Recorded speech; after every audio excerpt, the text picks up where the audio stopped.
Okay, this Hangout on Air is live. Hello, everybody. This is another episode of Comic Boomerang. I'm Comic Boom, and I'm here with, once again, my guest and co-host. It's turning into certainly a regular co-host. That's Spike Valentine. Hey man, what's up? You have two co-hosts now. I Yeah, see. yeah. Well, there's Dark Knight Nation is off. Him and I often do live streams together, and in any event, we are here to talk about Marvel Knights and just a little bit of background, and then I'll pass it over to Spike. Marvel Knights is a series. This is the 20th anniversary of Marvel Knights, and Marvel Knights has a particular significance in the history of Marvel Comics, and it's been revitalized by Marvel by Donny Cates and Matthew Rosenberg, and the creative team. Well, the full creative teams so far, and I'm just trying to find the actual page where they have all their credits.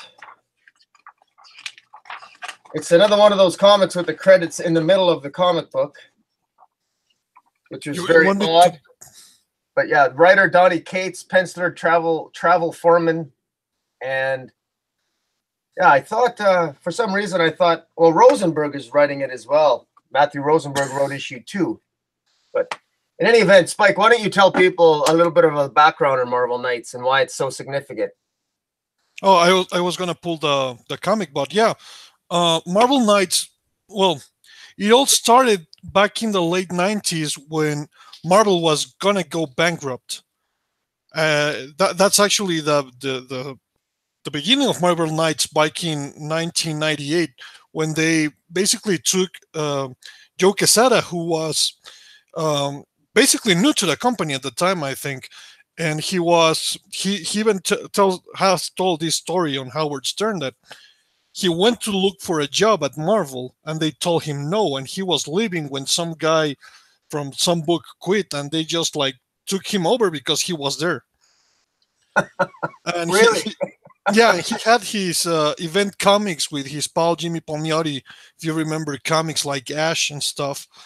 Yeah. And basically what happened when Marvel was filing for bankruptcy is that they hired Event Comics as a studio, which was Joe Quesada's and Jimmy Palmiotti's studio, so they could put out some books that had trying to relaunch stuff that was on the brink of cancellation, like Daredevil, which we was he was Daredevil was never canceled before, so it was like touchy matter. And what they did was they proposed they came up with making Marvel comics the way that author comics are made. Trying to leave the commercial aspect of comics on the side, and they decided to go fully in for character development and weird wild ideas and stuff like that. So they for the first project was Daredevil, and they brought in Kevin Smith, the movie director, for famous for Clerks and stuff.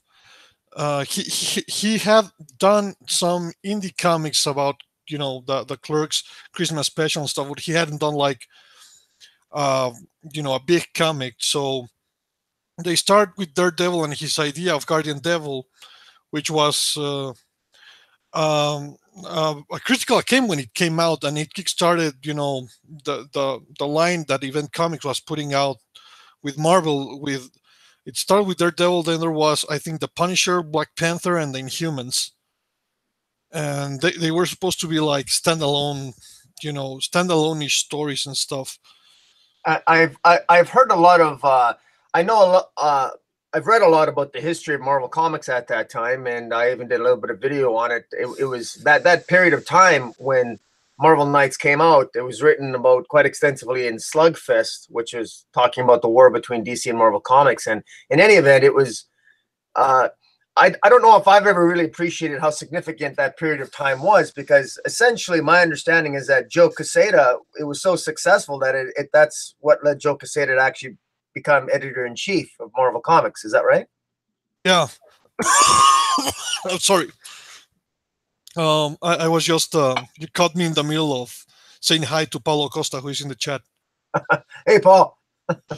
Yeah, no, it was like it started with this little project like Event Comics doing Marvel Comics. It wasn't, called like the Marvel Knights right off the bat, but they were focusing on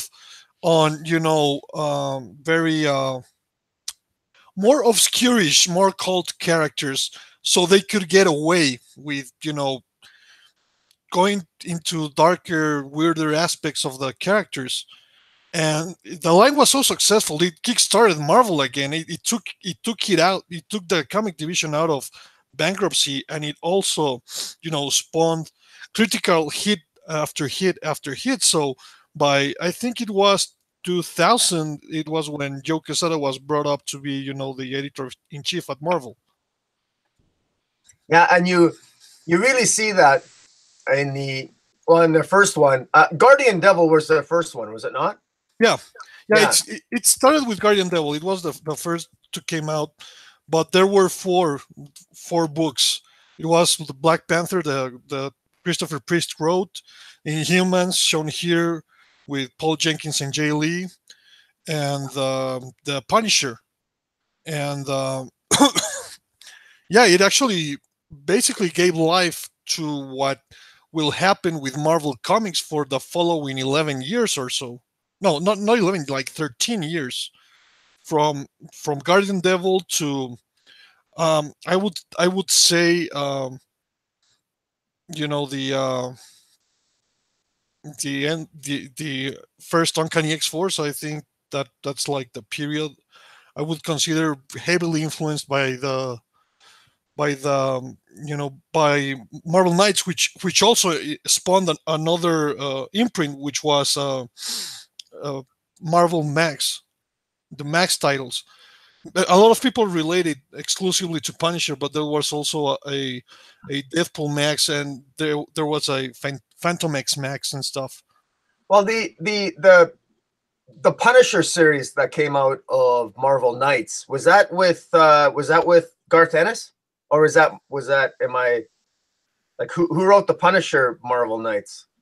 Because I remember an early one by I think wasn't it Garth Ennis and Derek Robertson? Well, it was the first Garth Ennis and Steve Dillon that later went on to take over basically the Punisher, and became just as associated with the Punisher as Frank Miller was when he brought the character to Daredevil.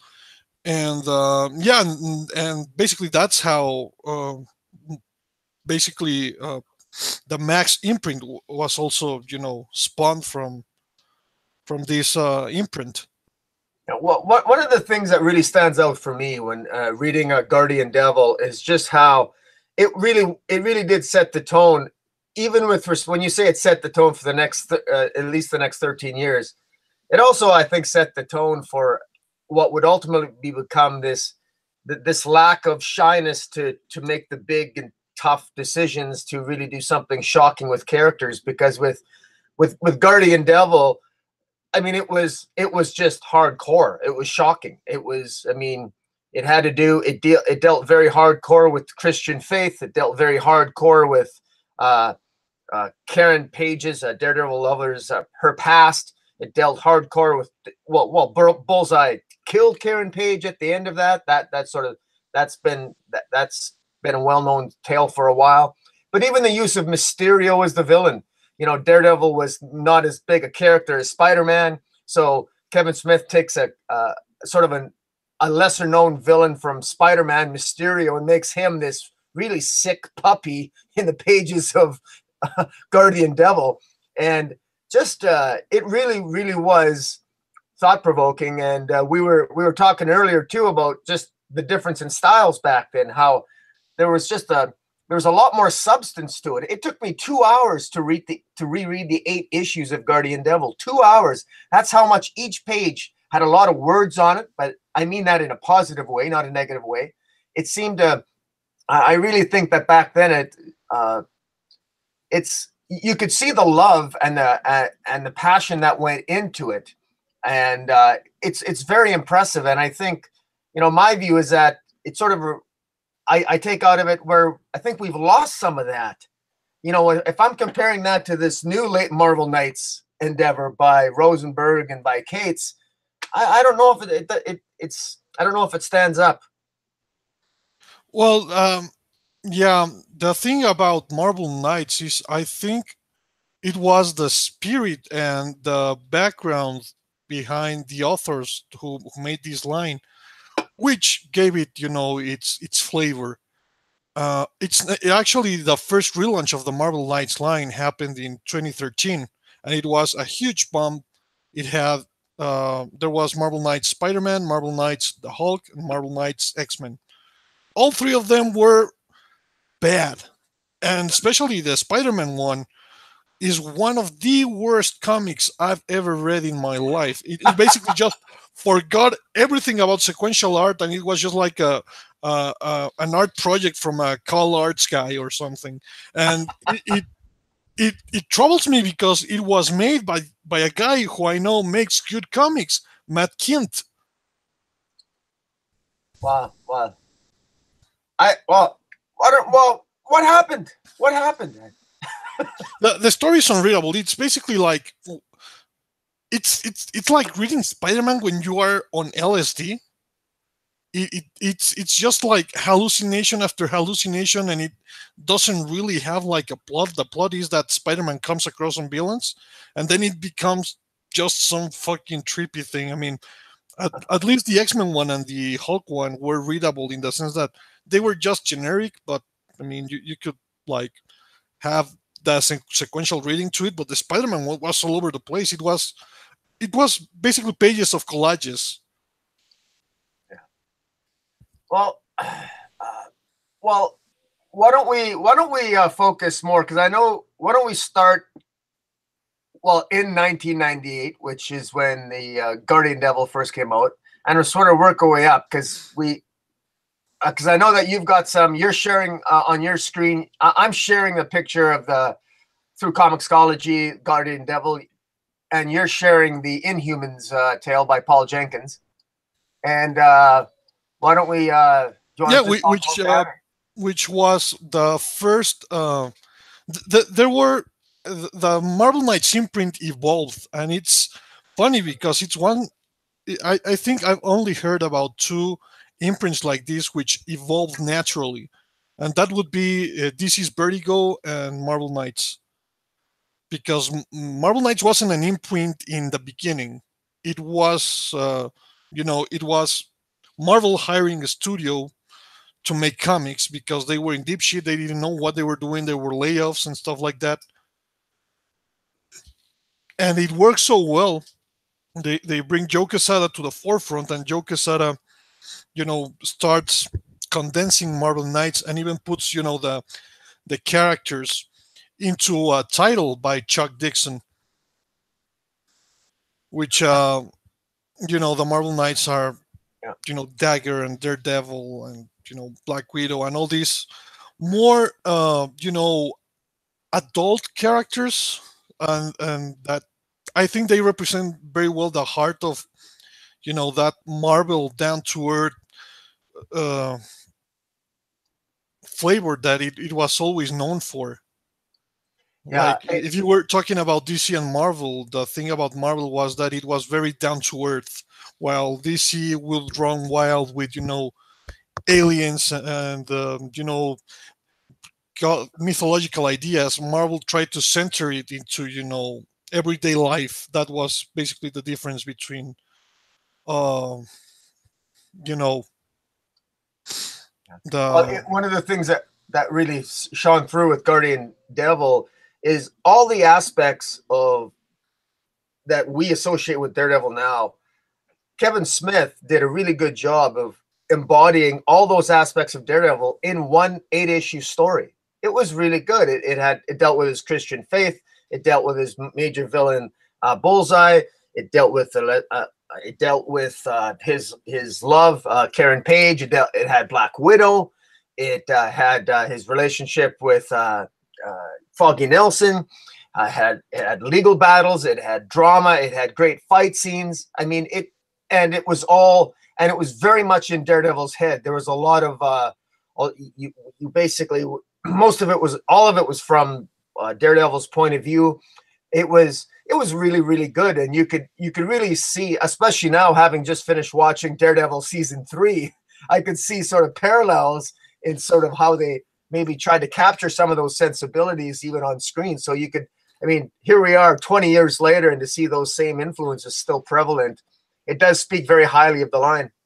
Well, I think that the thing about Daredevil, it was always, back before Frank Miller, it was considered like the poor man's Spider-Man. But I think the character really embodied the heart of Marvel Comics. So, in that sense, you know, Daredevil being the forefront, and also representing, this translation from comics to TV. I mean, basically, what Netflix tried to do was Marvel Knights, the television series. Let's be honest. Yeah, yeah. I personally think they failed for the most part, but Daredevil is my favorite superhero show of all time. I'm a huge fan of Daredevil, so yeah, yeah. No, it's go ahead. but yeah, I think that the best way to put it is like, if you compare, the MCU, the Avengers and stuff like that, that would be like your everyday Marvel universe now, while the Marvel Knights legacy is performed in this series, especially in Daredevil. Like, if you watch Daredevil, you get what kind of storytelling was Joe Quesada and Jimmy Palmiotti aiming for when they took over Marvel. They basically took over Marvel for a couple of years, and and the imprint had such a tremendous impact. It had such a tremendous impact. I think it even spilled into, at some point it spilled into Marvel, and Marvel Knights was basically everything Marvel put out. And even if you were, going through the crossovers and stuff, that's where you started with Avengers Disassembled, Civil War, House of M. Everything in that period screams Marvel Knights. Yeah. Yeah, and it's interesting, and I'm paging through, and I'm putting it on my screen here, and I'll just page through for the people to see it on the screen, just how much substance there is in terms of the narrative, in terms of the words and the caption boxes, it's just, there's a lot of substance here, and the art is really good. Joe Quesada really nailed it on the art. It flowed great. But there's a lot to read. It took, again, I'm not used to taking so much time. It almost pissed me off, but the only reason I never got angry was because I was really enjoying the story, and I was almost late for this live stream because I was finishing rereading it, and I forgot, because we're so used nowadays to having so little actually to read in comics nowadays, because writers don't want to give, they don't want to write more than 80 words a page, and they want to give the artist more room to shine. But what really struck me reading Guardian Devil is that, you can have a lot of words, and you can have exposition without compromising the art. It can be done, and I think Guardian Devil proved that in my eyes. That's one of the things I get looking back on it. Now, the other thing is that this is basically, this legacy was basically started by Frank Miller. And Frank Miller, what he did was he brought his hard-boiled and noir influences to the Daredevil comic book. And part of that style is like the heavy dialogue and the heavy prose, descriptive prose, which Kevin Smith, I think, perfectly understood at the time. And being that he was also speaking about, the history of Kevin Smith, he was just off doing what was it, Chasing Amy, his most acclaimed film, because of the script, and he was doing Dogma and stuff. He was in the period of his time that he was on the top of his creative career. Yes. So, being a big fan of comics, what Kevin Smith did, I mean, and he has said like I tried to do. He tried to do his best when trying to capture the spirit while not flat out imitating Frank Miller. I always say this quote, but it's what he says when people asked him about Electron, his Daredevil run, like why there was no Electron stuff, and he said like it's cool to play with your dad's clothes and dress up and stuff, but it's not cool to fuck his wife. Yeah. So I think he had he was so in tune with what Jimmy Palmiotti and Joe Quesada wanted to do that it was just so natural. And it flew so natural that it just spilled over naturally to becoming an imprint, and that imprint became the core of Marvel for a good 10 years or more. Yeah, and what do you know? Because now Joe Quesada has sort of come back into the limelight following Marvel's editorial missteps in 2017.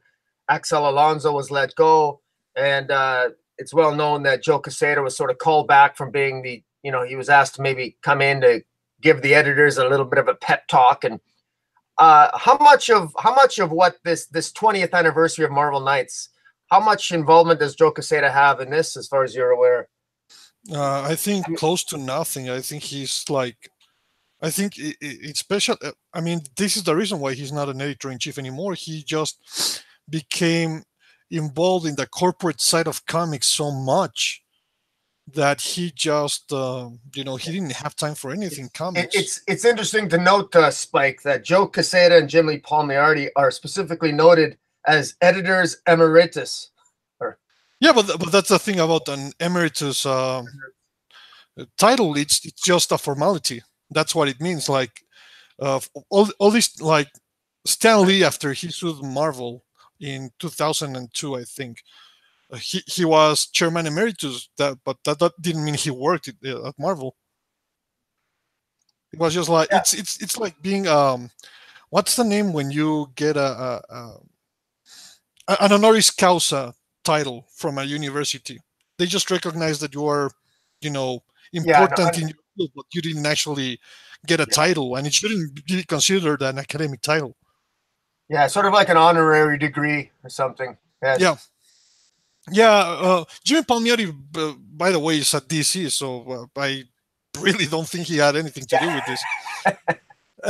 But yeah, I think they just want to use the face, and I like the idea that they got Donny Cates, which is their strong writer right now, to lead the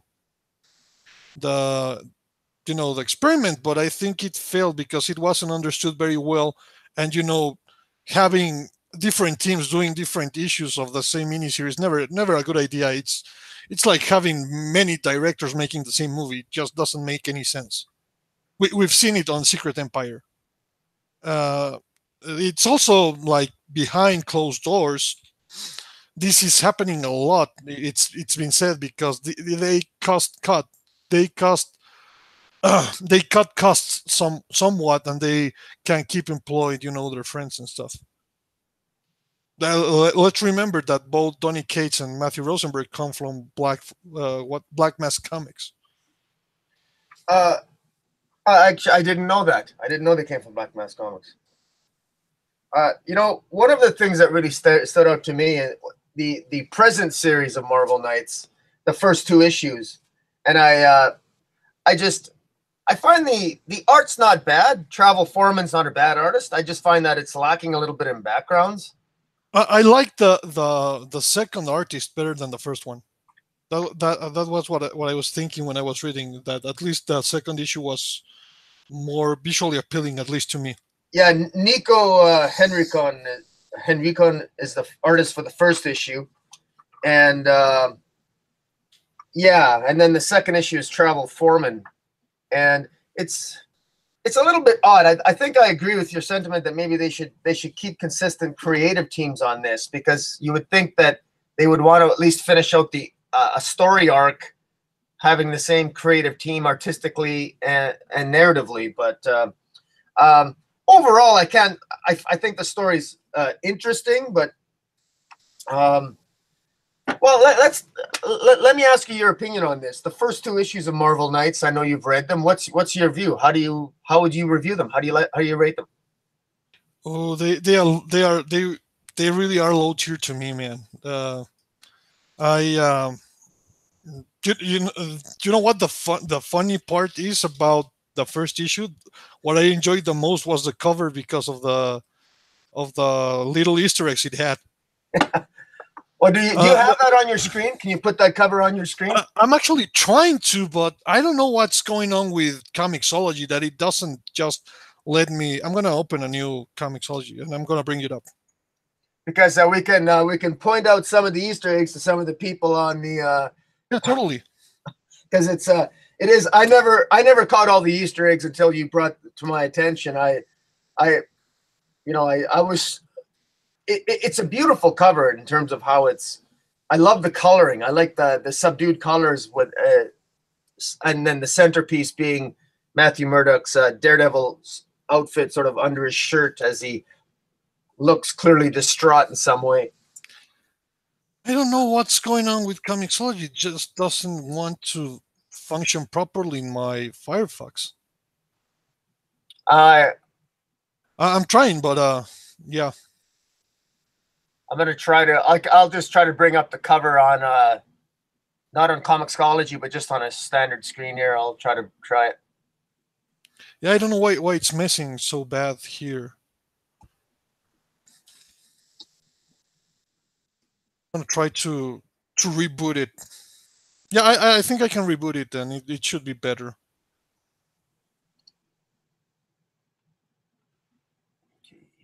Yeah, it's working now. I think the platform is not optimal with browser. You have to use it in the actual app. But that's not going to happen on a Hangout. I can bring it up. Okay, you got it. Yeah, I just have to look for it. Here it is.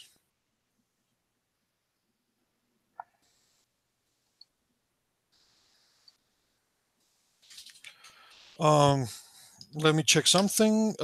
Can you click on my avatar on the Can I click on your avatar? yeah on the Hangout so I can show the Uh, the okay, I did that.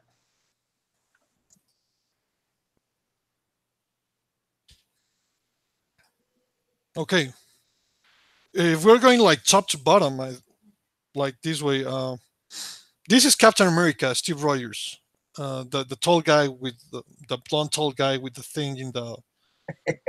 That's a military guy. That's Captain America. Here's T'Challa, Black Panther, next to Storm.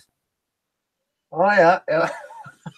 Here's Rogue with Gambit, who has his trench coat and a card. Looking at who could be Laura, X-23, they're like he was his mentor. Right. And in front of them, there's Namor. There's Namor, and next to Namor's Johnny Storm, Sue Storm, Reed Oh, Richards, and Ben Grimm. Ben Grimm, right? And next to next to Namor, it's Jubilee. Oh, that's right. The tall black guy should be Luke Cage. Right. And is that Peter Parker in the far left? Yeah, I think so. This is Peter Parker, and this should be Mary Jane. Right. Next to Sue Storm, we have Wolverine and Phoenix. Right. Then there's Daredevil. There's Tony Stark. Right.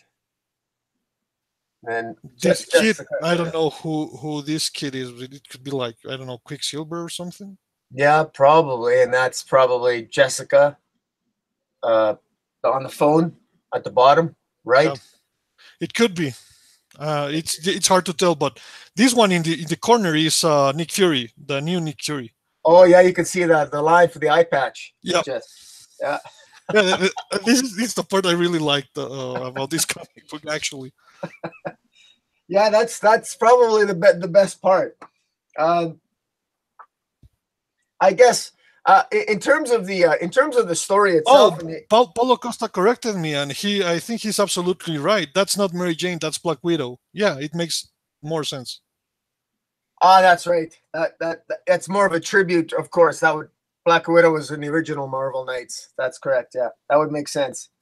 Yeah, it's weird because most of the characters are X-Men characters who were not really integrated to that until much later and in a very weird way with like miniseries like Magneto Testament and the Angel one. Yeah.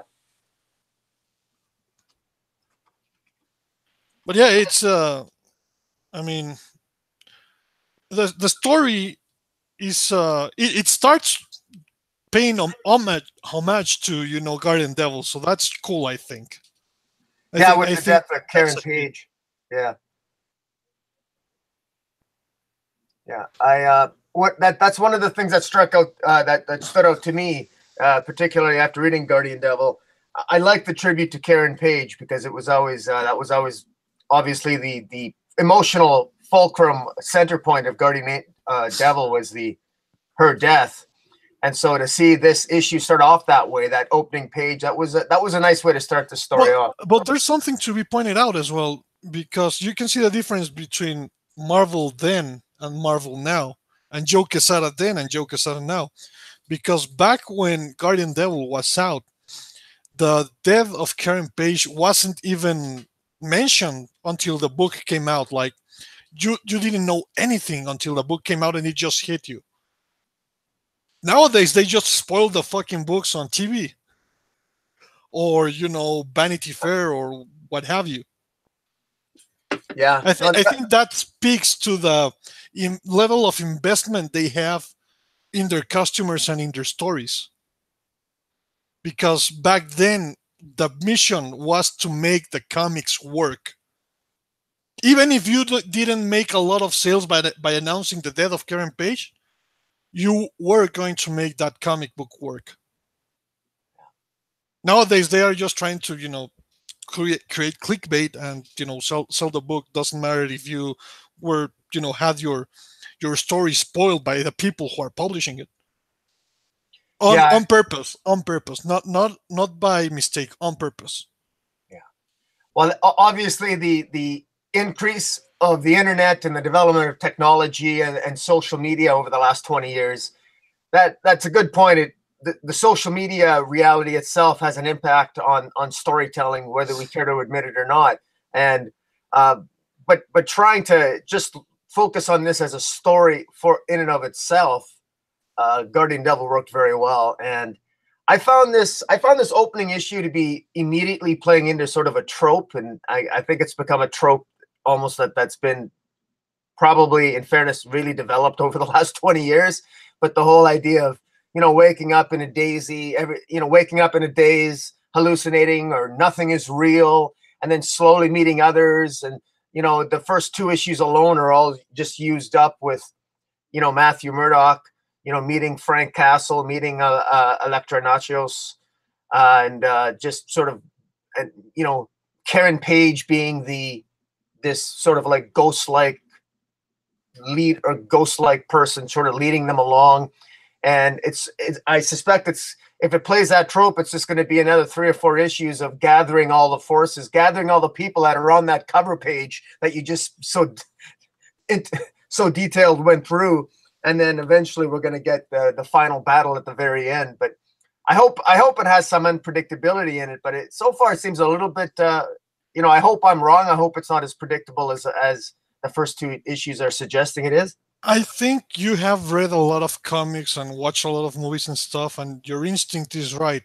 There's something when you're writing stories. There's some kind of physics to it, in the sense that it depends a lot. I mean, you can only judge a story, by the ending and stuff, because it's very important to know how an ending influences your story. But there's an unspoken rule, which is like physics. Like, if you are trying just to impress by the sake of impressing someone in your writing, every single moment you get closer to the ending, the ending should become the best ending in the fucking world, so you didn't waste my time. And I think it, like, for example, it happens with the ending of Lost and all these, series, that they just throw wacky ideas out, and then when it comes the time to tie them all together, it's like, oh, how the fuck do I tie this mess together? I think Exactly. this is a clear example of unexperienced writers doing this, especially because um, they are different writers doing this.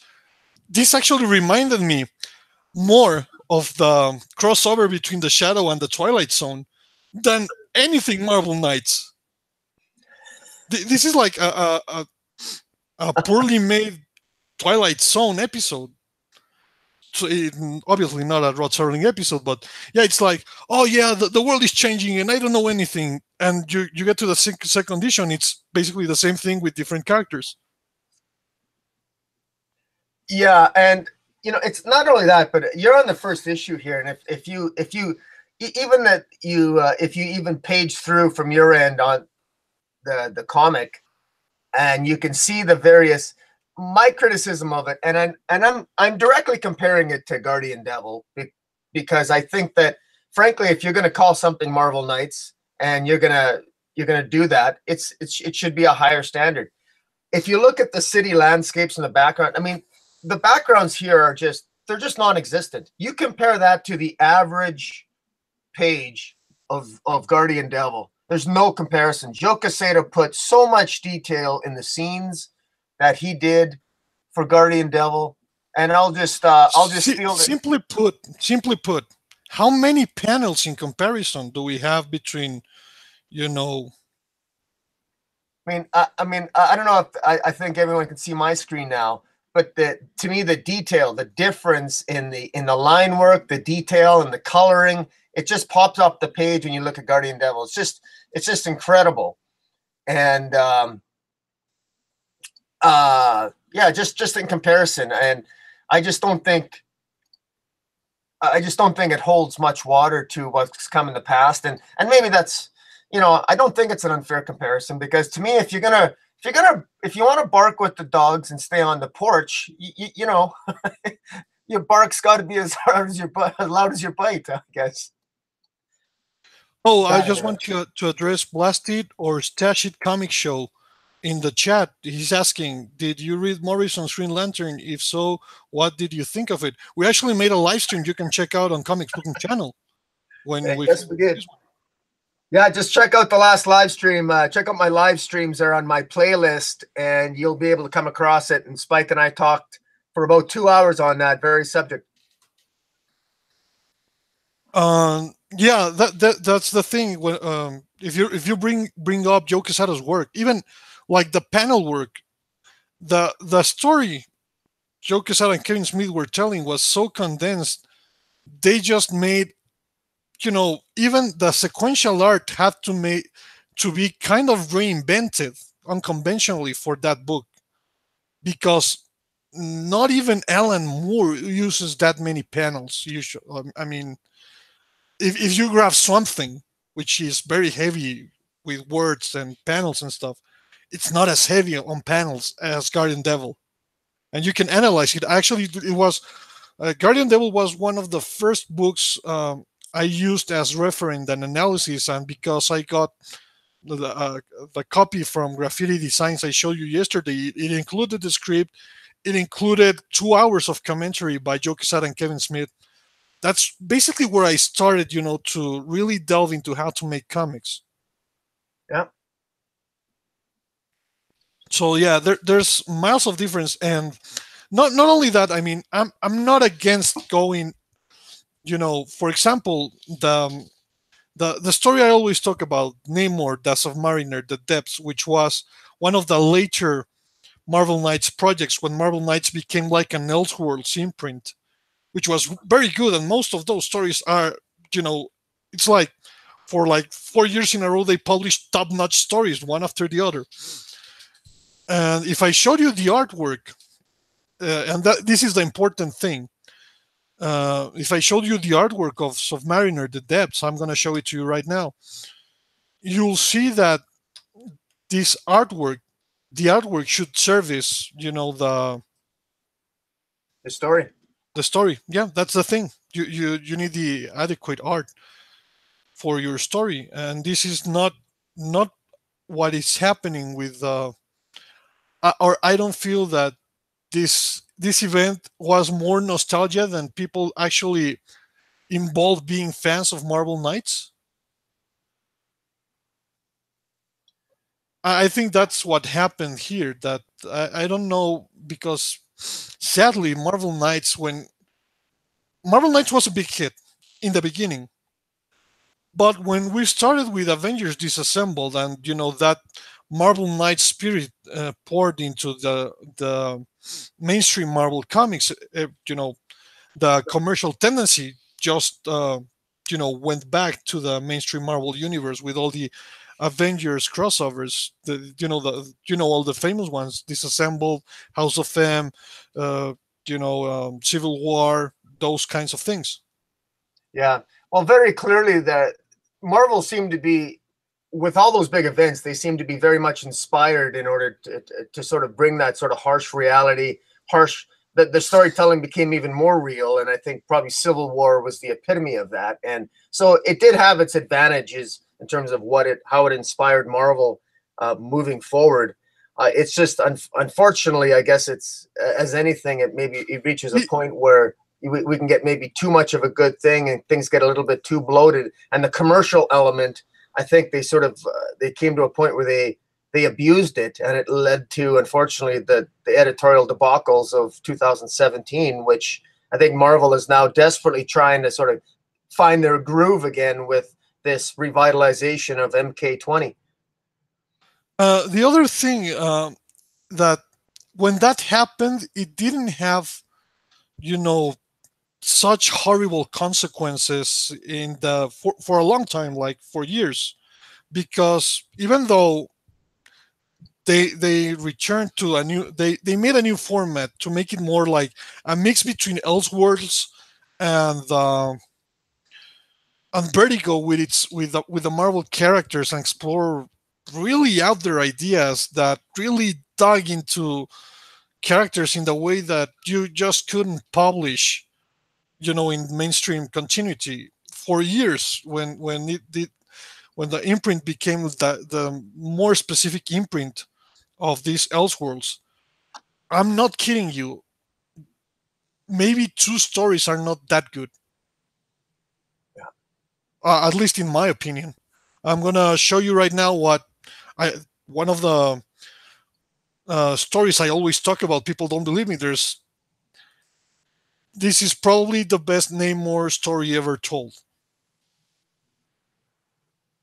and it's a 5-issue miniseries where there's this guy in the beginning of the 20th century who has built his submarine, and is going to the depths of the sea to prove once and for all that Namor is just a myth sailors tell to each other. And the book is like psychological horror of the likes of Alien. It's basically Alien underwater with Namor, and it's so good, and the book is so gorgeous. Are you bringing it up? Yeah. I don't think it's showing. It's I think I have to mark something here. Yeah, it's on my end, the failure. Oh, there it is. It's there it is.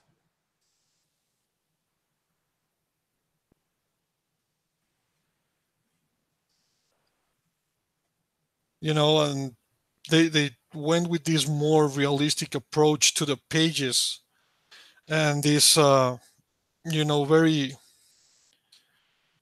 very early 20th century feel to the. Yeah, it's funny because one of the reviews I read when this came out was, it's the best Namor story, and Namor is not in it. Yeah, it just looks like you said, it has that. You were nice enough to to send me the Comixology link, and I do have it. I haven't read it yet, but it does sort of look. It almost looks like a eerie sort of movie. It's got almost like an alien feel to it. You know, men in a submarine, and this. It has this right away. The ambiance is set immediately by the art.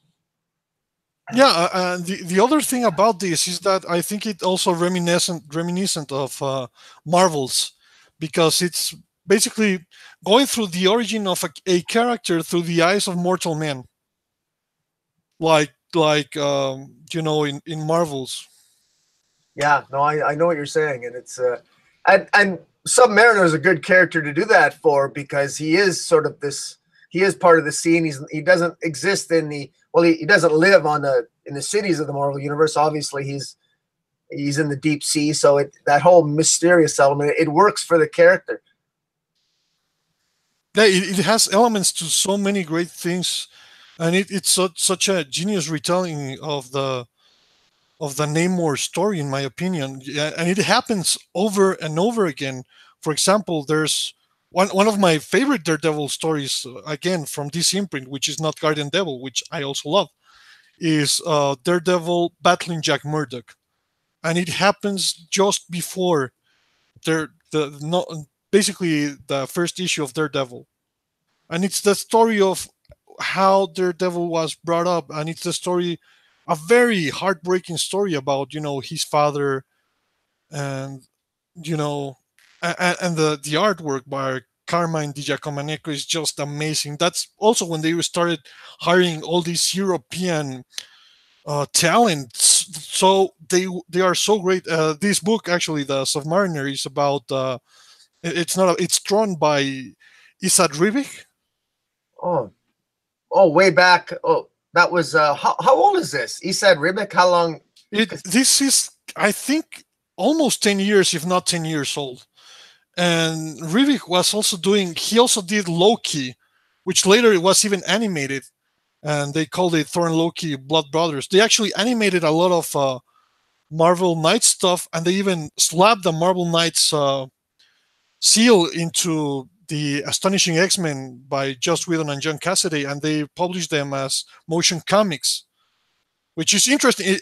If you want to cheat and you want to watch animated versions of these very first early Marvel Knights era Marvel, you can just get the videos, Wow. and they're very good. It's not the same experience, but if you want to cheat, I mean, it's.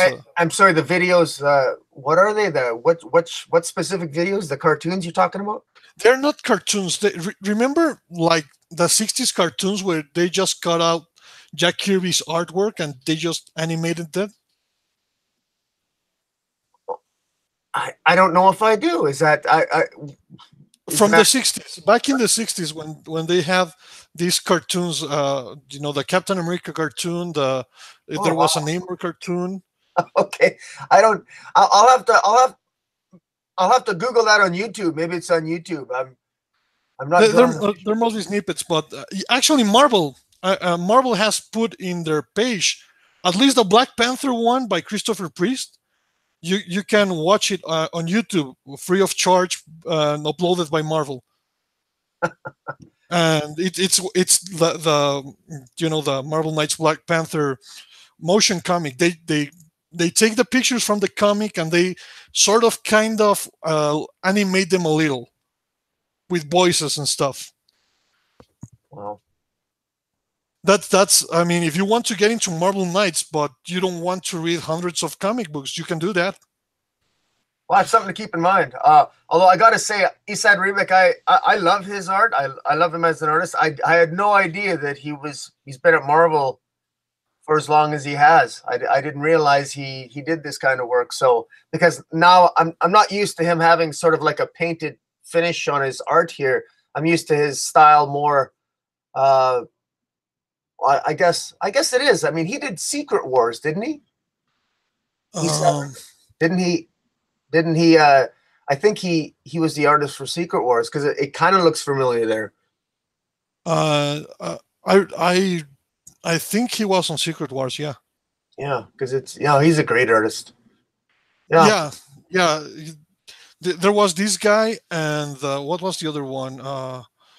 There were two guys from Croatia. I think they are Croatian, who at that period were making, amazing stuff for Marvel. What was the name of the Durjevic? What was Marko Durjevic, I think, and he he Right. he made like a couple of the best Daredevil covers of all time. There's one where it's actually the Marvel Knights. It's like the Marvel Knights. There's Spider Man. There's Luke Cage, Iron Fist, Black Widow, and Elektra fighting off basically every single street level villain in that cover, and it's so gorgeous. And the other one is just a collage of the history of Daredevil. Yeah. Those covers, I think one of them is from Daredevil 500, and the other one I don't remember, but amazing covers, amazing artwork. Sadly, Durjevic left Marvel. He was one of the people who actually left Marvel, very publicly enraged. Why? Or that? They had some fight. I don't really know the details, but it was all over the Newsaram and those sites. It was back when those sites were in corporate publicity firms for the comic books. They basically had actual journalism, most of them at least. Hmm. Well, uh, let me ask you this: in terms of we talked about the how Marvel Knights clearly had an impact. The original Marvel Knights, how much it's had an impact on Marvel moving forward. Looking at the Marvel Knights now, these first two issues, it's hard to imagine that these first two issues are going to have any sort of impact. But I do note that Donny Cates in an interview made it very clear that apparently this new Marvel Knights, we've heard this song and dance before, but he insists that these stories mean something, that they're gonna be reflected in all the solo titles, and this mystery that's playing out in these first two issues, it's apparently something that's leading to something quite big in the Marvel universe. And But that's the thing. That's exactly what took the Marvel Knights away from the Marvel Knights, trying to make crossovers with it. It's like the same mistakes over and over again. In fact, if you want to compare it, Joe Quesada saved Marvel by bringing in good talent. Right now, I feel as a long-time Marvel fan, talent is just escaping their hands, and they are mostly hiring people who, in my opinion, shouldn't be doing comics. That this is it's funny because we always talk, and I know you like some of the recent Marvel stuff, and that's fine. That's everybody has their own yeah, tastes and stuff. But the thing is, I was used to the Marvel Knights era of Marvel. I came up, late '80s. I started reading comics. I was born in the early '80s. I grew up right. with the '90s and the you know Marvel Knights era. So I was used to this sort of storytelling, and then it's like one day they pull the rug under you. There's nothing on Marvel I can find that comes close to this, and that's my problem. That it's maybe some of the books are even fine, I guess. So basically, what you're so it's actually Donny Cates' comments are somewhat tragic because if I understand you correctly, Marvel Knights they shouldn't be concerned about Marvel continuity. They should just tell good stories and not worry about having it linked with other solo titles. Basically, just focus on the talent, focus on the story. Yeah, because that's the thing, and that's what made, like we said before, Guardian Devil again. It was all about the story. It was so about the story they missed a big opportunity to sell the book. Making promotion regarding current page dead, and they just kept quiet about it. When you discovered it in the pages of the comic book. Yeah, it's And funny. Yeah, you make a good point because you would think that one of the things that would be shocking for a comic book company to do that would actually stand out would be to actually try to keep a secret. I mean, we live in a day and age, if they can keep the secret of when they make a Star Wars movie, how come they can't keep a secret when they make a comic book? I mean, it just seems ridiculous to me that they can't do that, because it would be nice for just once for me to go to a comic shop and actually know and actually not know what the big reveal of the comic book's going to be that week, because most of the time, like you say, it's always spoiled. And if they wanted to capture some of that Marvel Knights feel, you would think they would want to keep those secrets, and maybe, you know, instead of making it this huge part of the larger Marvel universe, maybe just focus on telling great stories and secrets, and try to actually, you know, I don't know, capture some of the magic back. No, yeah, I completely agree. It's that's and I think it goes beyond. This is another one of the good Rivik Marvel Knights comics, Silver Surfer Requiem by Straczynski, who did great things in that period, except for when Quesada wanted to, you know, his great blunder with Spider-Man. Yeah. Yeah, I think the problem is not even so much, you know, the artistic integrity to tell a story. I think the problem with the company spoiling comics is that points to me to a lack of respect towards the consumers and the readers, because they are selling you something, but they don't respect you enough for to make sure you actually enjoy it the way it was supposed to be enjoyed. The reason why you're going out there to buy it, that's, I think that's my biggest issue with this. Yeah. How was Silver Surfer Requiem? It's pretty good if you like, you know, that philosopher aspect of Silver Surfer. This is Silver Surfer's final voyage, like the back cover says. It's a very interesting. These stories are the distinguishing part of this is that they are character driven. They are all character driven. They are about the heart and soul of the characters. It's for example, the Inhumans ones I was showing in the beginning. It's not an action comic. That's it's more it's basically Game of Thrones between humans and the Inhumans, Huh? and it's pretty. It's mind blowing how that book is just so interesting, and it tells you so much about the real world with an analogy that doesn't actually pushes politics over you. It just shows you what politics is from a distance.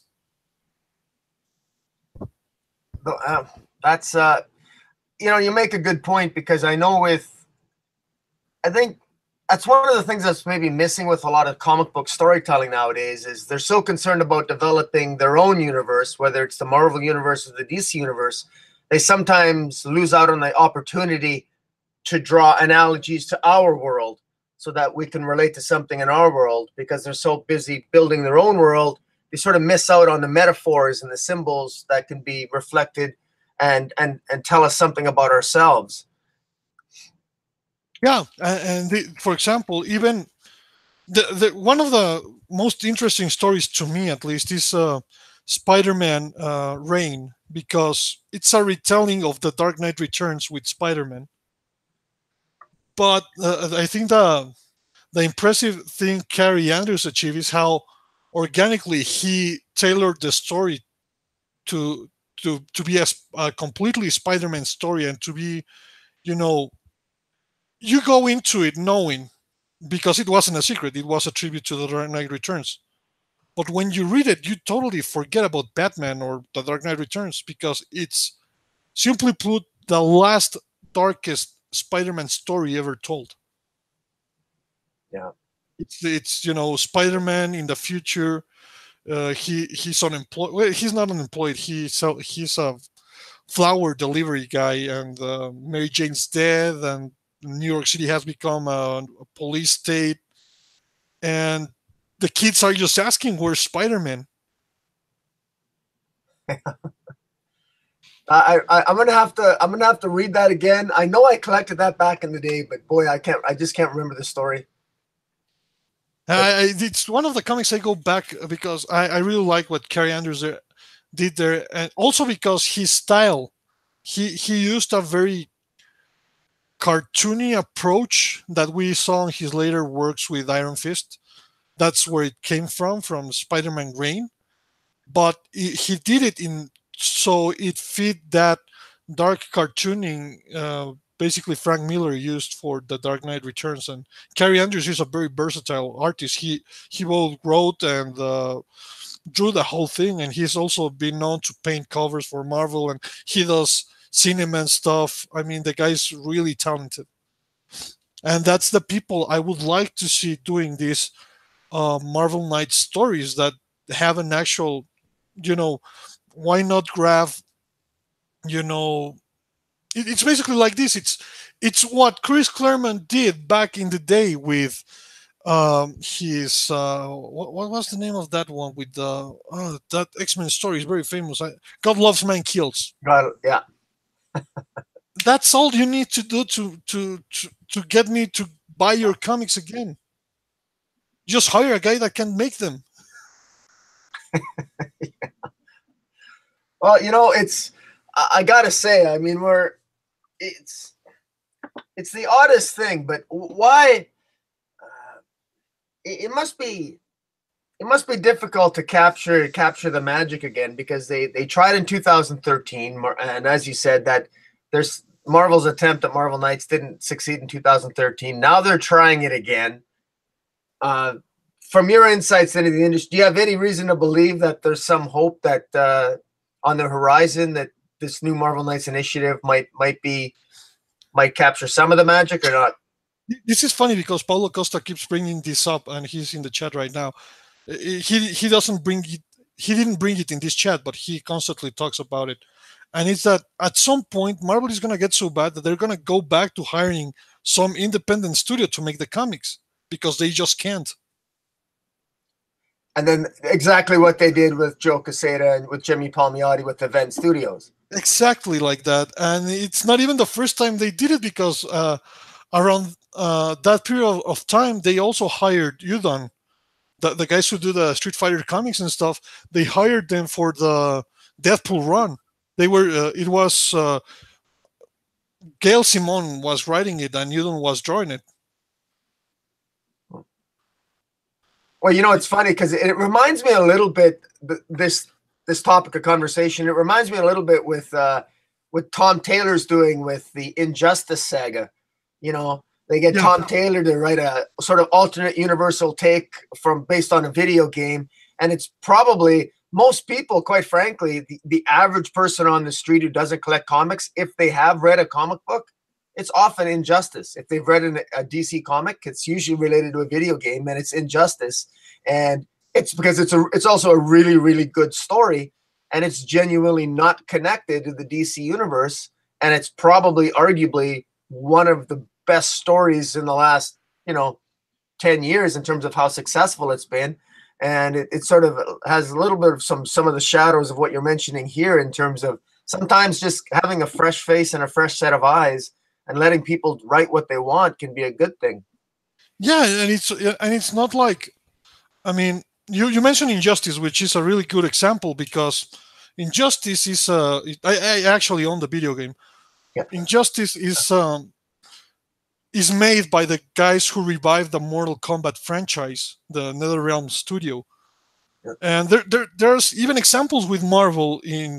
There was an MMO that died last year called Marvel Heroes Omega, and then it was called Marvel Heroes 2015, 2016.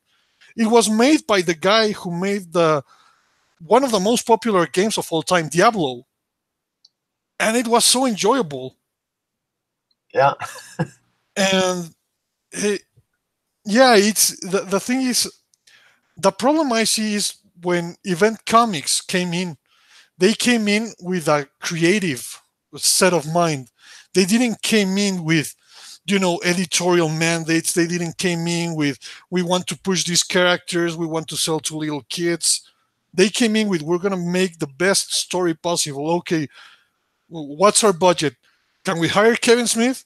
Okay, we're only going to make 4 books. just 4 books, but you're gonna read them all. Yeah. That's what I want to see in comics back again. Just publish 2 fucking books that are good. I'll buy them both. Yeah. No, I I I don't disagree with you. There does seem to be almost some group think that goes on. Sometimes I think that those chats, that when they have the summits, the Marvel summits and the DC conferences, that sometimes, while that can be a great thing, sometimes I wonder if it doesn't just create a sort of a group think mentality that I think isn't it always a does good thing. because who didn't have a summit. It was Kevin Smith and Jimmy Palmiotti, or Alan Moore and Dave Gibbons when making Watchmen, or Frank Miller when he came up with the Dark Knight Returns, or you Yeah. name it. I mean, you can read like in the paperbacks.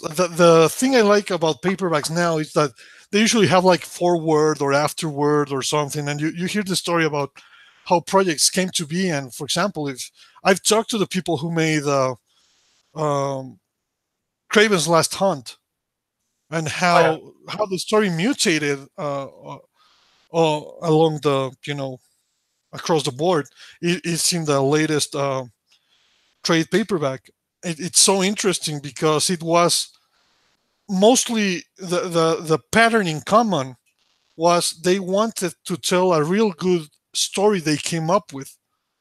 Right now, the way it works, and this is not me assuming, I've seen it firsthand. The creative legwork is done by editors who have no background making comics or even literature backgrounds.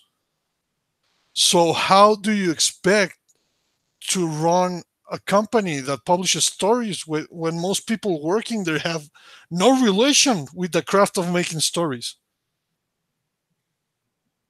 Yeah, it's frustrating, when I hear you make comments like that, because I'm just obviously I'm I'm just a fan. You're someone who's more involved in the industry, but when I hear your comments like that, it's frustrating to me because as a business person myself, but not in comics, I would think, if why do they do that? Why have they changed? Is it all economics or what's There's a trend, and this is not exclusively on comics. It's funny because we were talking last night before this show, and at the same time I was watching YouTube. I was watching one of the guys I follow for video game commentary.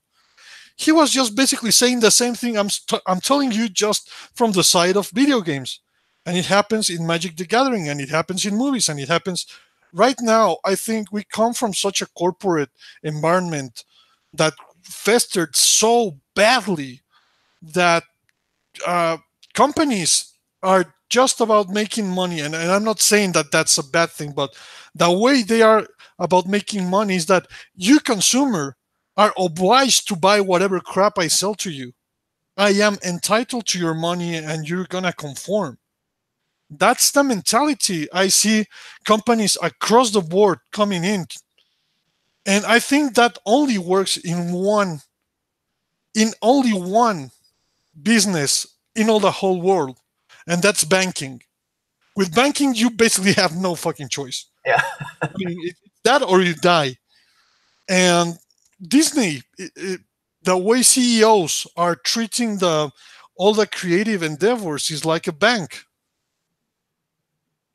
Yeah. And basically, my advice for Disney these years is, why don't you put a bank? Why don't you just make money? Make money. You have the capital to go that way. Just leave the fucking comics alone. Yeah. Just go into banking and leave the creatives alone. Yeah. Yeah, that's the thing. I mean, I think a lot of people bring up that the MCU is doing fine. I think the MCU is doing fine because of work done when the MCU was an independent studio, and they lucked out with some of the choices, like bringing on the Russo brothers, were like uh, uh, the discovery of the century in cinema, because they came over taking from Joss Whedon because of all the bad blood left from Avengers Age of Ultron, Yeah. and they just knocked it out of the park. In fact, my favorite MCU movie, Winter Soldier. Yes. Great movie. Yeah. And when they did Winter Soldier, they were literal unknowns. They were TV. They were involved mostly with TV. Yeah. Well, I guess in any creative endeavor, I guess it's always that wish or that hope that you come across that one untainted creative type who has a unique way of looking at the world or at a story. And yeah, and every now and then you're going to strike gold. And I guess the I can understand why in movies that might be harder to come by because it's a more expensive endeavor. But comic books, at least in my way of thinking, are much more economically produced than multi-million-dollar movies. You would think that they would have all kinds of creative types that would really rock the boat, and we'd get all kinds of really, really good stories. And it's just, I mean, I'm an optimistic kind of guy, and I think most people know that. Well, let me just mention a little detail most people don't actually bring up about the MCU. Yeah. They also hired some of the best writers in comics from that period. They Marvel. hired Christopher Just and Craig Kyle, who did amazing runs. In fact, that now popular X-Force with the black suits with Wolverine and X-23 and stuff, that was their run, and I think that was the best fucking thing I read in 2008. And they took them. They also I think it was Craig Kyle who made the Avengers Earth's Mightiest Heroes cartoon, now regarded as one of the best superhero cartoons of all time. It's a beautiful retelling of the Avengers mythos, and that guy has been involved in doing the movie scripts. So when Marvel had this Marvel Knight spirit, even in some ways it even affected the mentality in which they wanted to start the studio, because they went, let's hire the best possible director we can find.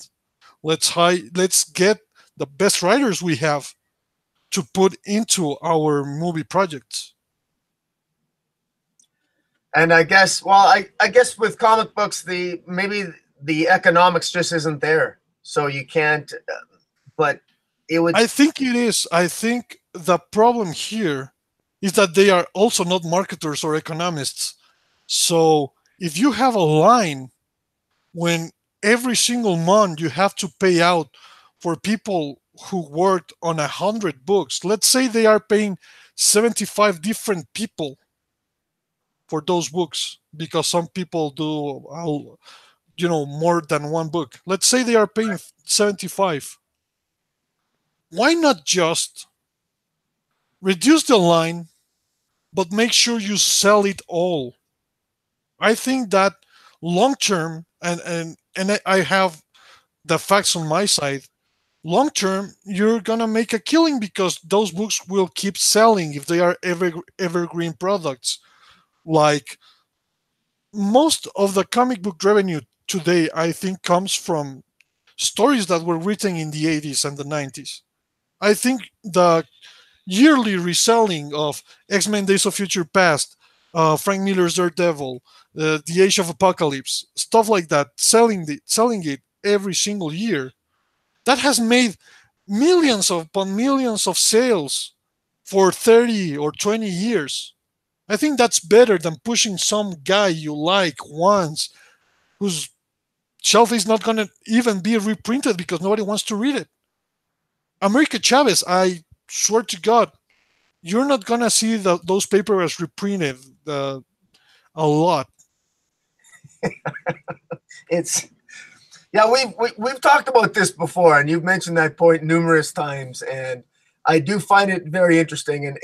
And history ultimately will be the judge of whether or not you're right. But my heart is with you, and my viewpoint. I share your viewpoint that it's hard Just to look at that compare. beautiful page that is up now. Like, how many hours do you think Jimmy and Joe put in that single page. Ask any artist, and they're gonna tell you how many hours that pages like that take you. And well, no, and that was my earlier point when I'm comparing, and this is just from I think it's from issue 2 or 3 of Guardian Devil.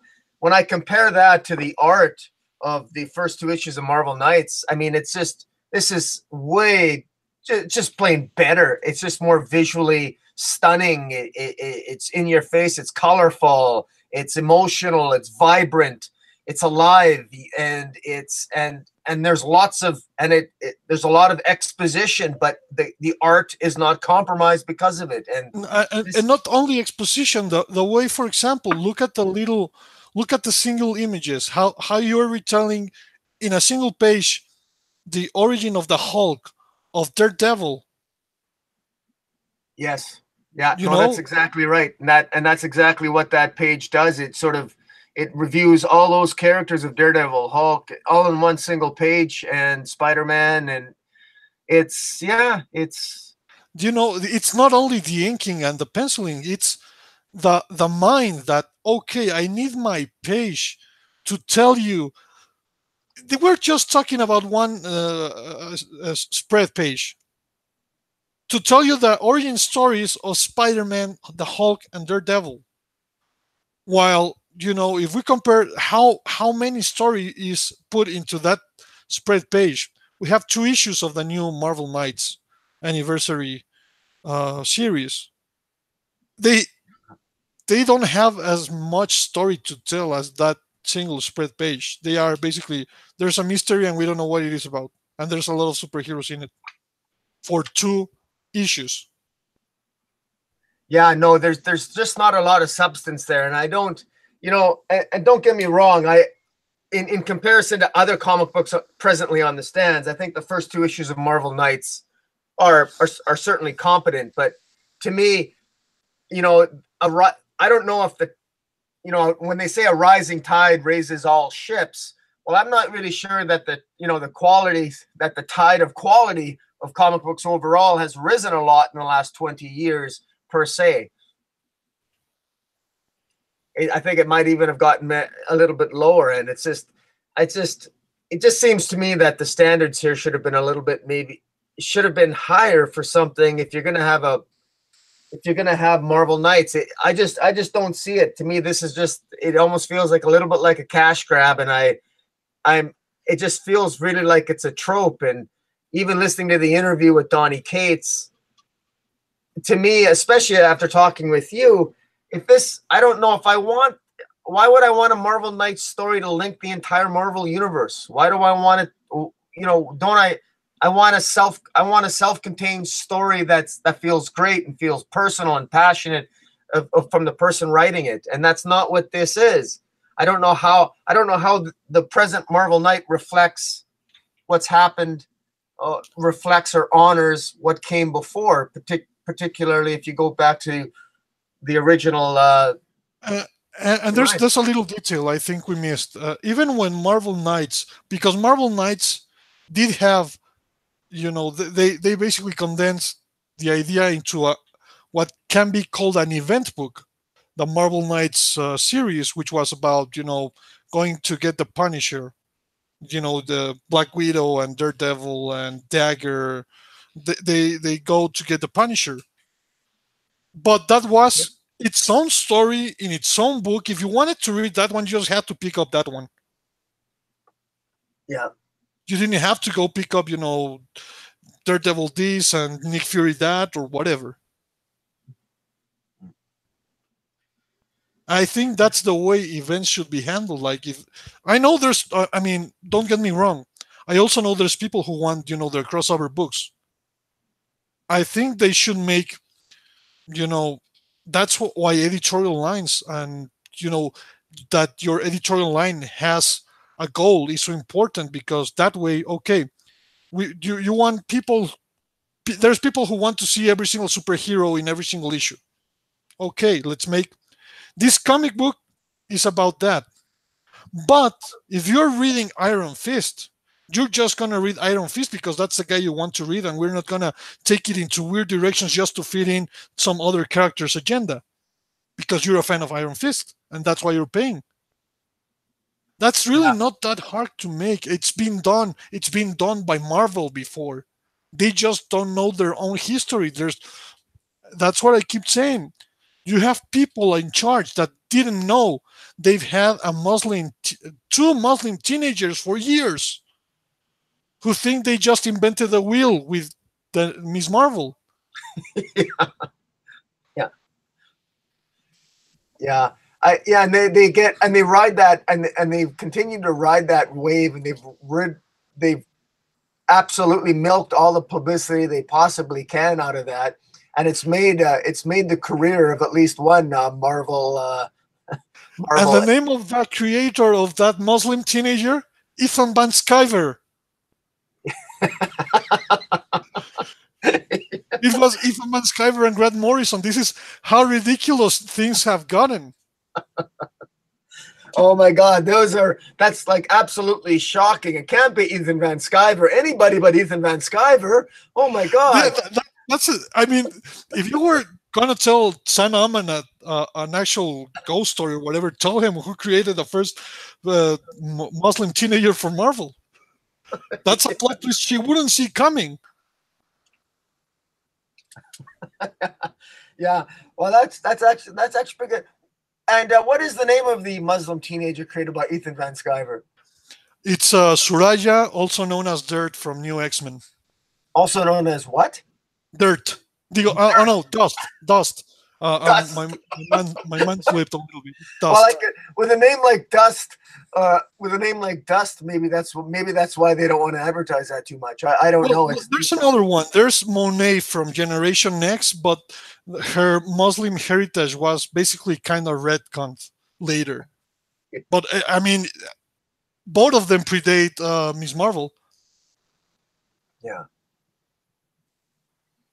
Yeah, it's changing times, changing demographics, the advent of social media, the rise of the corporate. But that's the thing. Social media was already a thing when, I mean, if you go to my channel, I'm upload or started to upload stuff Marvel didn't know they made back in 1997 or something. They were making some weird digital comics and putting them in their official site, and I have most of them stored in a laptop. They were for free, and I think they are outdated, of course, but I think there's even a possibility that they don't even have them. Like, those were lost in servers from 20 years ago. I still have them. I have most of them. In fact, the only one I'm missing is the one I want the most, which is like the Gambit tie-in. I have the Iron Man and Captain America one. I have the X-Men ones. I have, every single one except for the Gambit one I wanted. It's interesting. It kind of, well, I mean, my impression is that most people, well, even if you go with Dan Didio, even Axel Alonso, a lot of the higher ups, their background in comic books is not near as extensive as most people would, as a layperson would normally assume. It's just, I guess I don't know. It just seems odd to me that they look for a different set of skills almost outside of comic books when they're looking for an editor-in-chief sometimes. Joe Quesada was actually a very notable exception. Yeah, I think Joe Quesada was the first one to be a comics guy in comics with a history of making comics, I think, since Jim Shooter. Jim Shooter was basically the last one. And of course, based upon what we've talked about here today. Oh no, I'm not being. Well, we could also consider Paul Levitz at DC when he was. Oh, yeah, Paul Levitz is clearly. He definitely is. Yeah, he's had a lot of experience, but it's it does seem to be, and maybe it's just that corporate influence, but as things keep moving forward, how many of the creative types are going to find their way up to positions of power in DC or Marvel in the future? I guess that's just an open question. We'll have to wait and see. Yeah, right now, Jim Lee and Dan Didio are fighting it to become presidents of DC. DC right now doesn't have a president. And that's a good point. So you mean one of them wants to become president? No, both are like the most likely because of their status as creative officers, whatever. Yeah. I think that's a bullshit title, but they use it. Yeah. So what do you think would be a good president for DC? I'm just curious. Between them, I'd go for Jim Lee. Yeah. Jim Lee at least has to his name Wildstorm. And I know he wasn't like really the guy who creatively defined Wildstorm, but he had the good instinct to call Alan Moore and say, "You want to make a universe of characters? Go ahead." Yeah. And he brought guys like Travis Charest. He got Grant Morrison to try to. I think this is relationship with Grant Morrison is due to Jim Lee.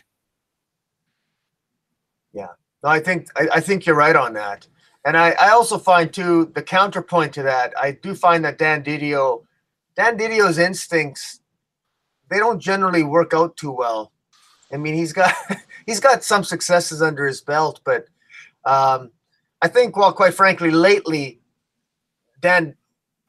the darkness of the DC universe and their slow movement away from the promise of rebirth and hope, and whether you agree with that direction or not, it does seem to be something that Dan Didio has always been sort of the guy that's wanted that, and I think now he might feel a little bit redeemed right now because of the high sales that it seems to be engendering, despite the fact that the New 52 ultimately ended up not working out too well. Yeah, no, the thing about New 52, I think, was because it was made with an early Image mentality. Like, it's not hating on early Image. I actually think Image was a very important part of my comic book reading history. But what happened there was there's this bunch of really talented guys, but their talent is not writing. So they get together, they make studios. They are also not business guys. They get distracted. The hype of the studio starts to fade out. Todd McFarlane has to go as far as to hire Neil Gaiman, Alan Moore, Frank Miller to correct Spawn, because he didn't know what to do with his own character. And I want to thank Jim Lee. And the other thing is, if you go back to, dissecting who was behind New 52, it was mostly the Image guys, or, Bob Harras, who was the editor at Marvel, who I don't think was a bad editor, but it didn't help that Marvel was going bankrupt when he was an editor. It was people tied into a very specific way of making comics that didn't pan out very well on the long term. I think that's what happened with the New 52. And then when they actually, why don't we ask the actual writer, Jeff Johns, to steer the wheel a little bit? I think that's when it actually, direction corrected itself. Yeah.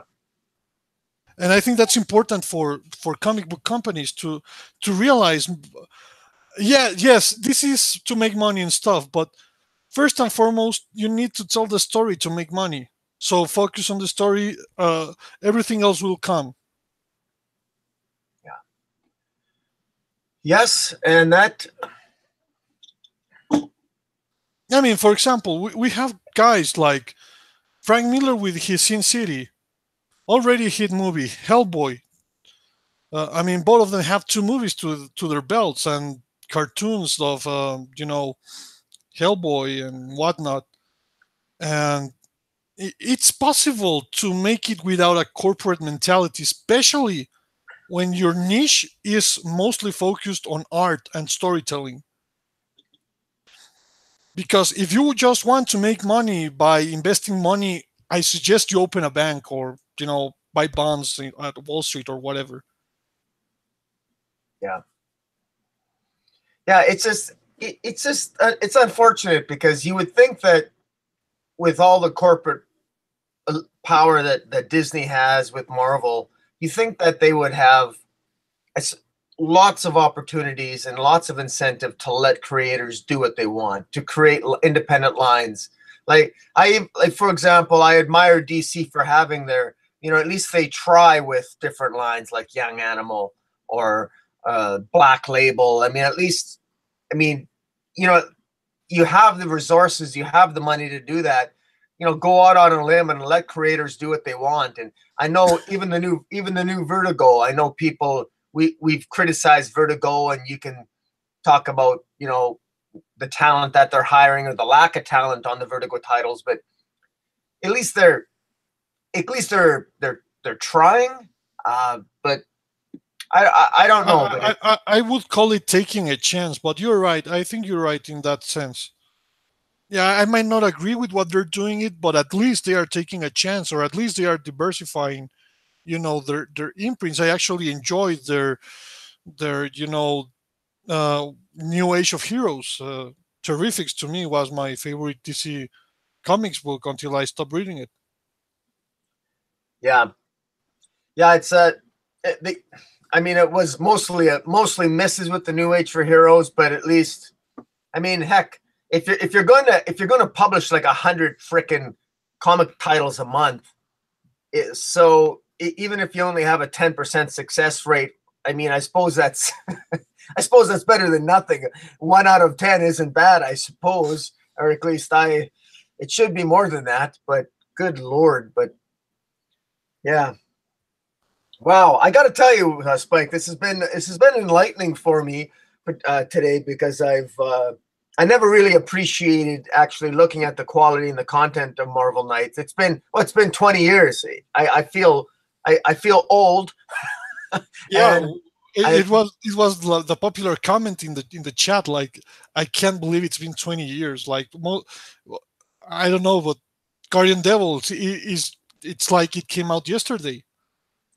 Well, that's just it, but it made me realize that, and this might sound a little bit egocentric, but I think you'd agree with me, frankly, that my frustration with comic books in the last 10 years, it's starting to make sense to me now, because I've never, especially when having read Guardian Devil, and that's just one example, because a lot of the stuff I don't go back and reread what I've read 20 years ago. But yeah, it's hard. There is a downturn in overall approach, in quality in many ways. And sometimes I think I'm too hard on comics because I'm too damn old. I'm just old and cynical. I'm not young anymore. What's the funny thing? I think you're one of the most optimistic guys in comics, at least in comics, in our little niche of the internet, who heavily criticizes comics. Yeah, but I think you're one of the most positive voices. Well, I thank you for that, but I at the same time, now I'm starting to question, maybe I shouldn't be so positive. No, I get you. That's where I get my cynicism from. I mean, to me, it really kicked in creatively. I mean, with comics, when Bendis took over the X-Men, it was like, you just could have told me you didn't want my money. You didn't have to bring him into this. Well, yeah, that's really cynical too. But it actually coincides with what happened with Iceman, and what happened with having the old X-Men with the new X-Men that didn't make any sense at all. Yeah. And the sad thing is that they were coming up from a very high note with all the stuff they were going through with X-Men Legacy and what was the last Second Coming was a very hard Second Coming. I think talking about crossovers of the X-Men was the last one that had these Marvel Knights, you know, drive into it. I mean, it had art, amazing art by Clayton Crane and guys like that. It had covers by David Finch. The story was just amazing and heartbreaking, and it really didn't pull any punches. Then we had, the last good one, Uncanny X-Men by Rick Remender, Right. and after that, with Battle of the Atom and you know the Bendis X-Men regime, it was like, so what do I read now? Yeah. Yeah. It's well. Well, let me ask you this: do you think most of the best comic book writers now today, where are they? Are they independent? In your opinion, are they doing they're mostly at Image now? Are they doing their? Yeah, I think so. I think well, yeah, and it's also a loaded question because it might fall into personal tastes. Like there's some okie dude was just saying some of the guys he likes at Marvel right now, and I think that's perfectly fine. And if you enjoy them, you should buy them. To me, I find most of the things I'm enjoying is coming out of you know Image, Top Cow, Udon Comics. I think Top Cow is seriously, hilariously underrated right now because I think most of their line is amazing. Yeah.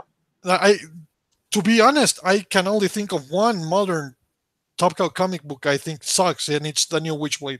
Other than that, I'd read any other thing. Yeah. I And Yeah. Go and the ahead. other thing I wanted to, and this is a clarification I made in some other guy's video, but it's not that I don't like. I'm a fan of the X-Men characters, but I'm a fan of the good stories. I'm not a fan of the X-Men trademark or copyright. I think we have to really think what we are fans of, because if you're a fan of the trademark, buy whatever shit they put out. That's fine. But are you a fan of the good stories or are you a fan of the trademark? Yeah. That's a good point. Yeah. I find too, as a longtime collector, there are some characters where I'm a fan of the trademark. Where I admit I buy there are some comics I buy regardless of the quality of the content because I buy with a collector mentality as well. But as I get older, I mean, clearly, I mean, there are whole runs where I haven't read because I haven't liked the first or two issues. That's just the way it is. It Just just the way. get tiresome. I think you just get tired because time is one of the most precious commodities we have, and that's something no one could ever give you back. So why are you wasting my time and my money on top of that? That's No. why I think consumer rights are very important, and that's why I think Marvel Knights had the right idea, because it was, you want stories, let's make fucking stories, the best one we can make. Well, we talked about this on Twitter. We had a little bit of a debate on Twitter, or at least I did. We were talking about the Marvel Bill of Rights, and with which I think, I don't know how old the Marvel Bill of Rights is. I think it originated, I believe, in one of Stan Lee's old soapboxes, where Stan Lee, I could be corrected on that. It was either Stan Lee or someone at Marvel came up with the 10 Bill of Rights, and Yeah, it was Stanley in his soapbox. and yeah, and it sort of it sort of provoked. It was amazing to me all how much emotion that provokes from in the comic book sort of culture war. How both sides sort of refer to those same 10 things and try to use them for their purposes to justify their arguments, when at the end of the day we all want just good stories. And I just wanted to uh, I'd like to hear your comments on the Stanley's Bill of Rights.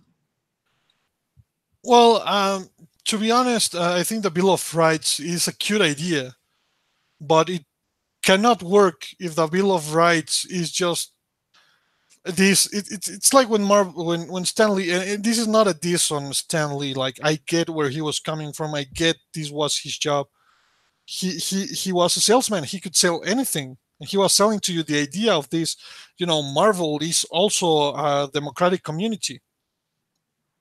But the thing that Marvel forgot, basically, is that we are also consumers that who are actually entitled to demand things because we're paying for everything. And Paulo Costa just came back from his lunch, and he's saying, "Here's the deal. I am admittedly an Avengers fan. I am used to having good quality associated with a brand, so I'll stick with the brand. But yeah, that's basically what I told myself until Bendis took over the X-Men, and I did read the Battle of the Atom, and I did find all the fucking mistakes he did. I even spoke about it at some comic book store because we used to have like monthly talks at comic book stores with my friends and stuff. And yeah, I just couldn't. I mean, it was like, here's the deal. I like the X-Men. I don't like your X-Men. My money and time are finite, so why should I buy this? Yeah, I listened to a podcast with Mike John or Brian Bendis and John Citrus, and it was 2 hours long. And Bendis has a very Bendis is very he's always very jovial, and he's always talking and supporting creators. And I think he's a great person, and he came in through Marvel Knights because he was the guy who took over after Kevin Smith, if I'm not mistaken. Well, he's got like his original stuff. I got familiar with Brian Bendis back when he was writing Fire and Torso, and I just thought he was a great crime noir writer. And then his obviously he just sort of took off, and he very clearly loves the craft, and he has a lot. Boy, he has got a lot to say. But there is this tendency where DC's doing it and Marvel's doing it, is that we sort of have the comic writing royalty, and there seems to be always 5 or 6 really big writers, and they're given all the work. And it I don't know, just I wish there was maybe a more of a I don't know, just different platforms, I guess, for the big two to maybe showcase some of they're just the writing does seem to be there does seem to be a generic element to so much of the writing and the approaches. And it would be nice to see them try to broaden things up to have another renaissance. You want to hear my theory, my analysis, why it has gotten this way? Sure. Yes. Because they are hiring because social justice and whatnot, but they are also hiring cheap, and they are hiring people whose basic referential to comics is that, oh, it's silly kid stuff. It's like an 80s, cartoon to sell toys. I think that's what most of these modern writers who are jumping in from a non-comic background. That's the idea they have about comics. They think of comics as much as, let's say, I don't know, your wife likes comics, or does she thinks it's kid stuff or whatever? She actually thinks well, I think she more thinks it's kid stuff. She doesn't know how to read comics very well. She always says, I don't know how to read them. I always sort of which I always find sort of baffling. I don't know how you can't read comics, but yeah, they're not for her. My point being that comics is a community, whether you want it or not, and there's some unspoken codes. There's stuff we have groomed the medium into becoming with all these years being, the readers and stuff. And just one day people said, hey, you know what, this is mine now, and I'm going to make it however I want. And I think that's what's happening with most of these things, because most of these people working at the sites, and this includes like Magic the Gathering and video games and whatnot, most of the people getting in are getting in because they had some hipster title from a communications degree or whatever, but they are not actually like gamers or comic book readers or whatnot. So when they come in, what they project into what they do is what normal people who don't engage in comics project. Like, this is the kind of mentality I expect from my dad, for example. It's like silly kid stuff. Yeah, it was. Yeah, it was. You know, it was bothersome to me. I was on Twitter, and I don't want to. I don't like picking on people, but it was it was a former Marvel editor. Well, it was Heather Antos. She had on Twitter. She had put 10 things for that she expected of a good writer, and this was her advice. Again, she was giving advice, and I and I think, and of course she's got experience now. She did get experience at Marvel, but and I don't want to, but I just couldn't help but chuckle. But I mean, what does she have? Like maybe 2 years experience?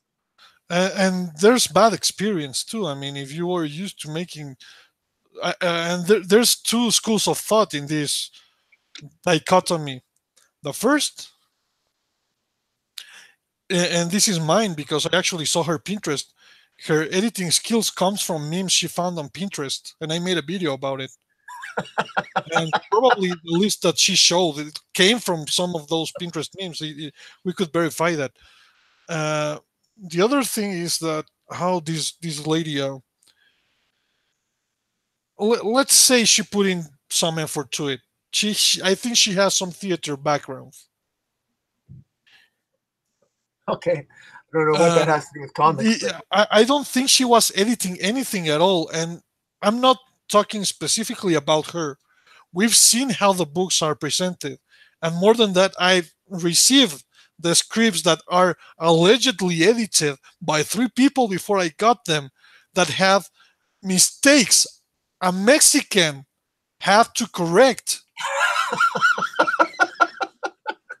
I mean, and it was so egregious that I was thinking that um, one of these softwares where you just tell the machine what to type was used. So the machine sometimes confused they, the daylight, right, they with they about them. right, Those days were interswitched. I know a human didn't read that. right. So the schools of thought are that either she's really bad or maybe she's good, but she didn't actually do her job. Yeah. Well, I guess and I don't, and that's neither here nor there. I guess I was just more to the point that it just seems that I don't know if is there that much lack of a talent pool that there's just a lot of young up and coming creative types just don't want to be comic book editors, and there's just not enough people out there that are into comic books that they have to look outside No, the field. in my experience, talking to people, let's say, I've talked to guys like Chris Claremont, like about this. I've talked to guys like, Howard Mackey. I mean, Howard Mackey would be still, or Alan Grant. I mean, if he was offered the job, he could use the money. Yeah. Why? So yeah, that's weird. I don't know. Why wouldn't they hire older talent? Why wouldn't they hire experience? They could probably get it for a similar cost anyway, couldn't they? Or not? I think not. I think because they are hiring millennials for millennial rates. That's one of the things, and because they didn't have experience, it's like take it or leave it. The other thing is that I think they are afraid of older people, or more specifically experienced people, because they will point out your mistakes. That's why people didn't like Jim Shooter. If you go back and read what was the big problem with Jim Shooter, it was because he actually did his job. He actually had an editorial guide. He actually wanted things on time. He actually wanted to run a comic book company. I mean, I don't think I love comics as much as Jim Shooter does. To be perfectly honest, it has been Wow. comics for that guy for since he was 13, and he was so good at the age of 13, man. Yeah, that's quite the story. That's quite. Yeah, that's amazing. And I still remember. I still remember. I still have his Warriors of Plasm. when he created the he created the Valiant universe, and then he created the whatever the I think it was Valiant with Warriors of Plasm and his own universe, and he's not doing comics anymore though now, is he? He's editing something. He came here last year, but I didn't get a chance to talk to him. But he still works. I mean, he's so good.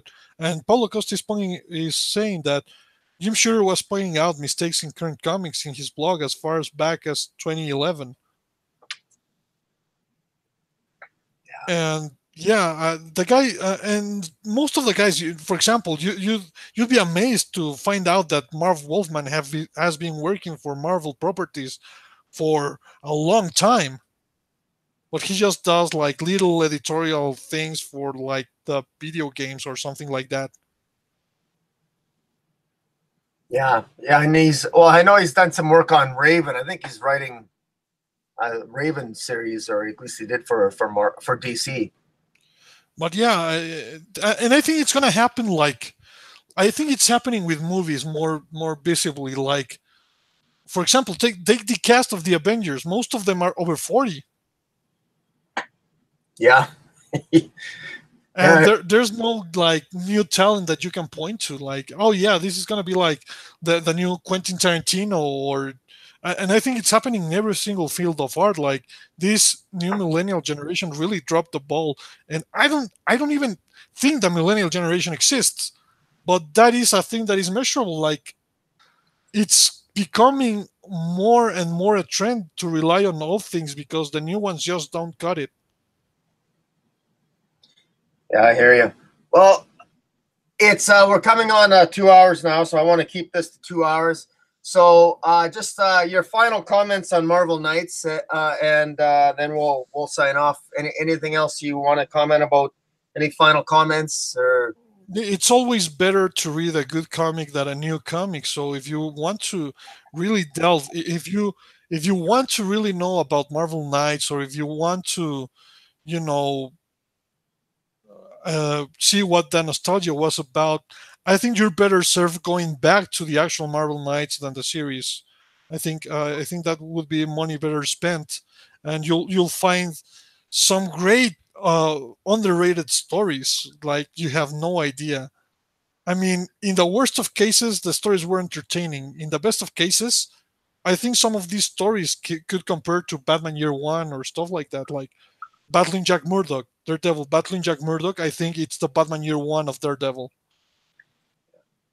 and well, my comment is the prep work that I did for this live stream, just plain reading the past. I'm so glad I did that. I've read some Marvel Knights, and I forgot how good the stories were, and I'm ashamed and embarrassed to admit that, because I read a lot of comics, and I'm constantly going through my back issues, and it really occurred to me that I go through my back issues, but I don't actually read them all as much as I should, because there's so damn many of them. But so I thank you, Spike. I always find that this has been. Paulo Costa wants to say his final comment too. Final comment on Marvel Knights. Paul Jenkins in Humans has the only Portuguese character in the Marvel universe, Colonel Edson Yarcinho. He's ridiculous. We're not offended. We make fun of him.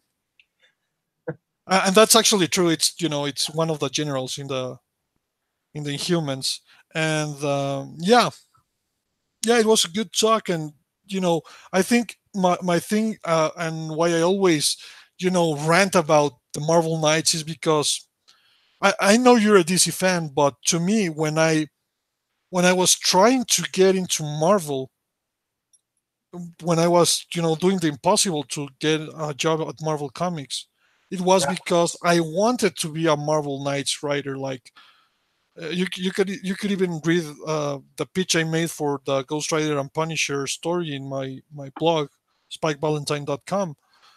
It was, I just wanted to bring Marvel Knights back to Marvel. Yeah. I think that's why I have this such a close, such a centered mind in the Marvel Knights period, more than most of the people, I think. and that's and the best comic books do that. The best comic books inspire. The best comic books are timeless. I mean, it's been 20 years, and look, and this, Guardian Devil as an example, it still reads today. It's a timeless tale, and the themes, the story, the art, it still pops off the page, or in this case, the computer screen or my iPhone. But it's great stories endure.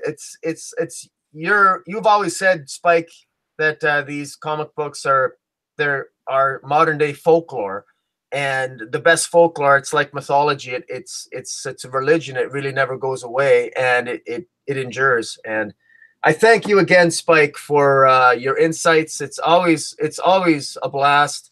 Thank you so much.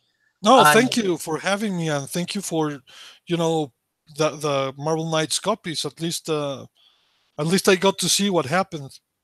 Yeah, yeah. But all right. Well, with that, I'm going to say I'm going to encourage everyone to check out Spike Valentine's YouTube channel. He always occasionally puts always some insights on comic books. Do you have anything coming up that you're going to be talking about on your channel, Spike? Most people don't actually know that Marvel Lights was actually relaunched in 2013, I might go over those comics. I have them, so that at least I have to make them work somehow. Yeah. Well, I look forward to that. I'll definitely be watching. I encourage everyone else to watch.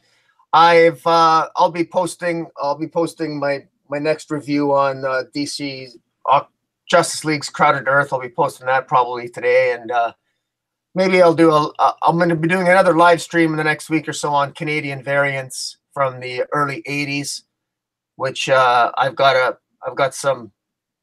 I actually have an interested buyer. He's interested to know what I have on some Canadian variants, and so I'll be posting them online, first unlisted, and I'll be giving him first dibs on anything he wants to purchase. But it's an interesting topic, talking about how they are more expensive than direct market, right?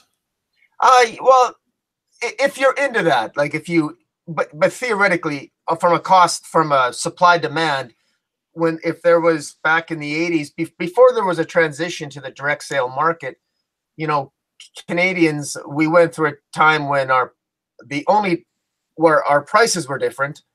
And if they made 100,000 printed in the United States, obviously 10% of that was in Canada, but the comic book looked different. It had a different price tag, and sometimes a UPC code, sometimes not. I mean, there was differences there that were very that I didn't think were a big deal. And I get a chuckle because I always kept my comics in good shape, and it's very interesting that now these comics that I was collecting in the early 80s are actually worth something.